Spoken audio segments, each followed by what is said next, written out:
Pros and cons about delaying Social Security. All right, so I'm going to share with you two sides of the same coin. Whatever. So we're gonna show you the biggest benefit for delaying, in my opinion. I'm going to share with you right now, and then we're going to share with you another benefit taking it early.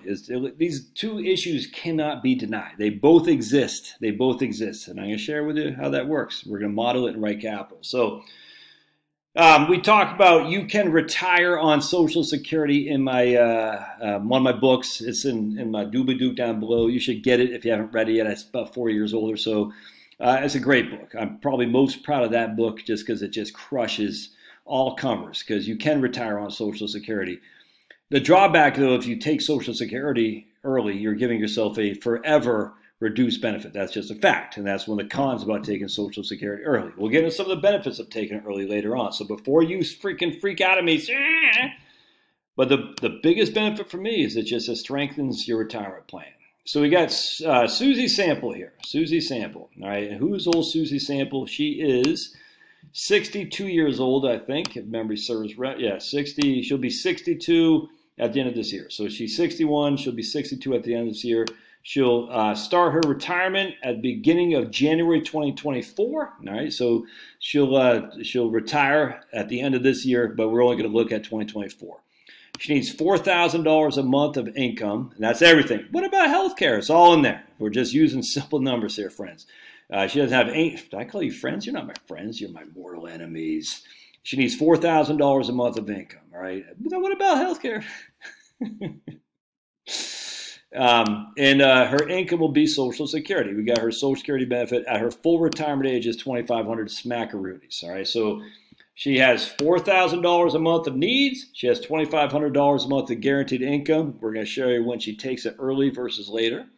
And she has a portfolio of how much? I forgot. I think 500,000. Yeah, 500,000 bucks.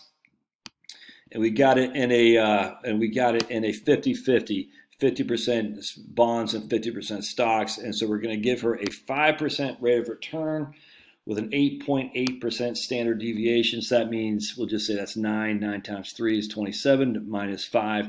On any given year, she can be down 22%, and that's exactly what happened to Wellesley in 2008. It was Wellesley in 2008. It was down 22%. So we're giving her the same downside risk as what we had in the worst year ever, 2008, when you factor in inflation. And that's just a fact, Jack. All right, so we go to retirement. Everybody with me so far? So we go to retirement, and we're going to compare taking it early right here versus taking it at her full retirement age. 11% probability of success if she takes it early, and you can see that she runs out of money, the median right there, when she's 81 years old. So that's a problem, man. That's a problem. We go to cash flows.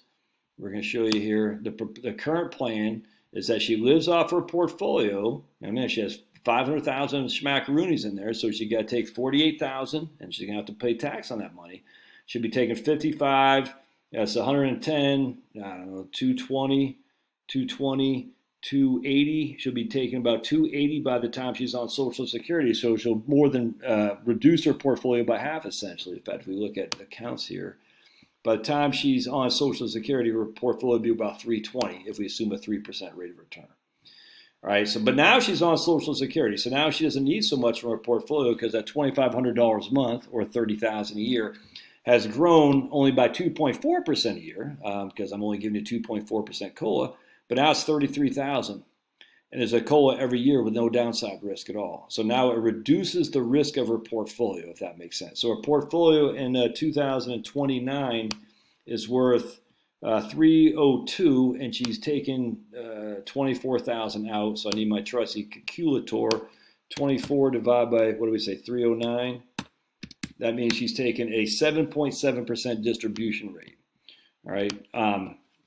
It's not going to last. That's why here, if we go back to analysis, she's still running out of money 26% of the time. I mean, 26% of the time she had money left. But when she ran out of money, watch this. If we go to cash flows, we go to accounts. So she ran out of money right here in the current plan at 88. And the proposed plan where she takes Social Security early, she ran out of money right there at 84. So we're going to show you the difference. So at 84, her only income is her reduced Social Security, $35,000. At 88, when she ran out of money, her only income was her PIA adjusted with a, we'll say 84 right here was her income, was right there, 49,000. A pretty significant difference right there. So you can see that's her Social Security, 49,000 at 84 versus proposed plan at 84. Her Social Security was 35,000. So that's a pretty significant difference there. That's the biggest benefit right there, bar none, to take Social Security later. It gives you the stability that if things go south in the portfolio, you know you're always going to get your Social Security. Oh, they're going to reduce the benefit. I hear that all the time, and I say, what do you think? Just think about this for a second. If they reduce the benefit, what do you think happens to the stock market and the bond market? You think it still goes up? Are you freaking crazy? If they reduce the benefit, people are going to be having to sell stocks en masse, man. It's kind of like reducing military spending. I was talking to this lady today, nice lady, and she works for a military contractor. You know how many people are employed by the military machine, the military industrial complex? It's insane. To reduce the military's budget isn't just a cutback in tanks, it's a cutback in everything else. You know what that would affect the overall economy? You know how the economy would be dead to rights if they reduce Social Security. It's just not going to happen. And they're probably never going to reduce the defense budget either, frankly, which is too bad. But anyway, all right, so now let's have her taking that 70, and then we'll show you the benefit of taking it early. We're going to take that 70 and watch. Now, now she's at 37% probability of success. So she ran out of money less. Well, let's just go back to that right here. And the reason is because she has more of a Social Security benefit to complement her or supplement her retirement account. So here she ran out. So here she's drawn down her portfolio. Then, that's when she takes Social Security. Here she ran out of money at 82 years old. And the median. All right, so we're going to go to cash flows. And I think it was Social Security. It was 29, 39 if memory serves. And then at 84, it was 61. Was it? Was that? It was one. I think it was. Maybe it's 39, 49, 59, something like that. Let's see, current year, current plan was when she took that 67 at 84. Yeah, 49. I think it's 39, 49, and 59 essentially is what it was, an extra 10,000. All right, so, she ran out of money here, but now she has 50, that's current plan.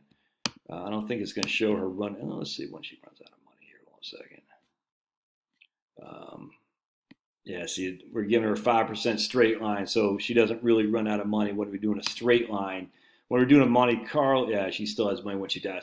When we're doing a Monte Carlo, she runs out of money, but if we're giving her a straight 5% appreciation, she doesn't run out of money when she takes that 70. All right, so that is pretty convincing to me. But now what I want to do is I'm going to go to Profile, and instead of having her pulling needing $4,000 a month, we're going to have her pulling just $2,500 a month. And here's where it makes sense to take Social Security earlier, is that if your Social Security basically covers your income right out the gate, it would make sense to take it earlier. So now what we're going to do is we're going to go to retirement. I'm going to show you what I'm talking about here. And we're going to go to taking it as early as possible. All right.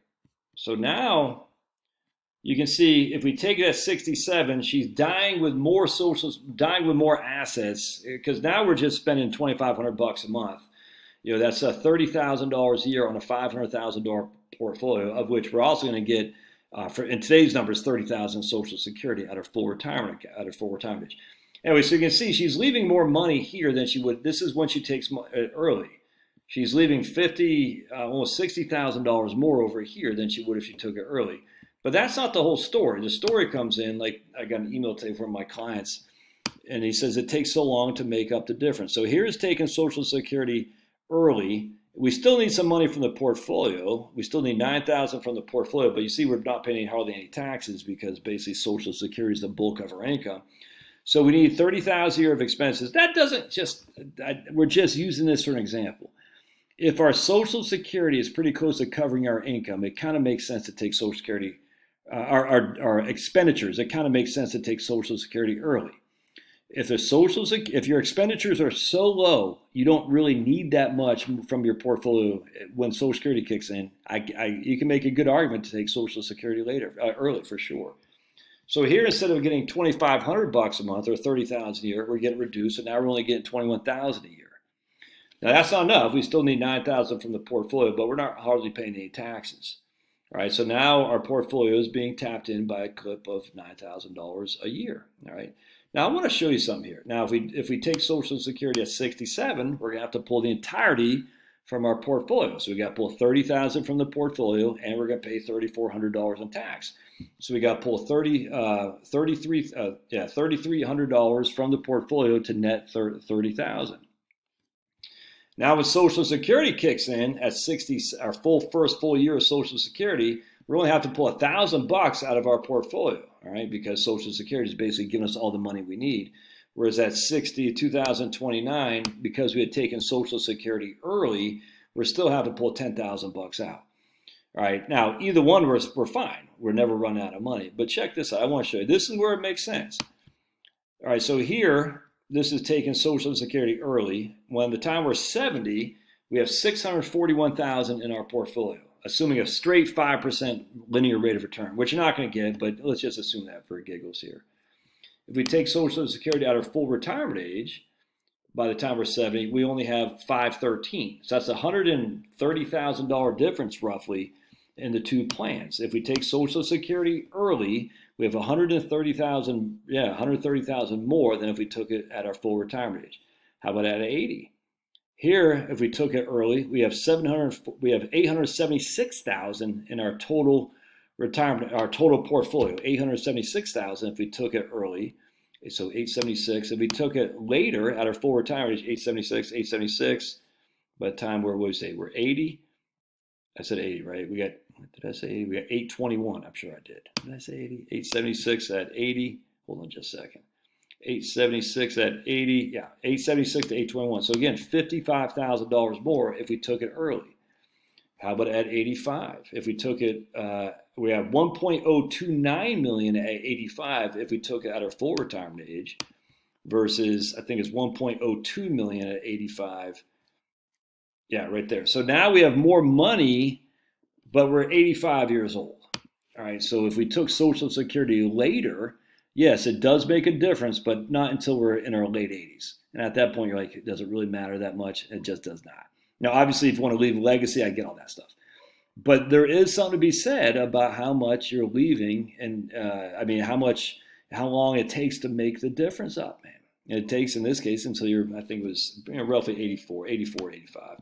985 on taking it early versus taking our full retirement age, 980. Yeah, so basically at 85 is when we break even, essentially, if that makes sense. So that means you got to wait a long time. And you're 85 years old. Who gives a rat's behind? All right, let's also look at taxes here too. So tax payment is $124,000 if we take Social Security at our full retirement age, versus on this side here is going to be $104 if we took it early. So we pay less taxes if we took it early, and we have more money for a longer time. Ultimately, we leave less money to our kids, though. That's assuming we live until we're 90 years old. But there is a benefit of that, for sure, that you have more money for a longer stretch of time when you need it most when you're younger, in the 60s and 70s and even into your early 80s. It's really depending on how much you're relying on the portfolio. If we're relying heavily on the portfolio, I would take Social Security later. It's just all there is to it. I don't trust the markets. I trust Social Security more. Why? Because we're basically a union, essentially, of taxpayers, of voters. We can freaking rabble-rouse if they cut your Social Security benefits. The stock market is just, too bad, so sad. But Social Security is safer and has a cost of living adjustment, and by the way, is a lot more tax efficient than IRA distributions. But if you have your income needs met, yeah, take Social Security early. I don't have any qualm. I'm not going to yell at anybody. But if we're relying heavily on our portfolio, I think we want to reduce the reliance on our portfolio and increase the reliance on Social Security. I think that's the way to go. So those are some pros and cons there. But again, if you have your money pretty much cut and dry and you're like, I got money, I got it covered, I got no problem taking Social Security early at all. None. Love your thoughts. We'll see you.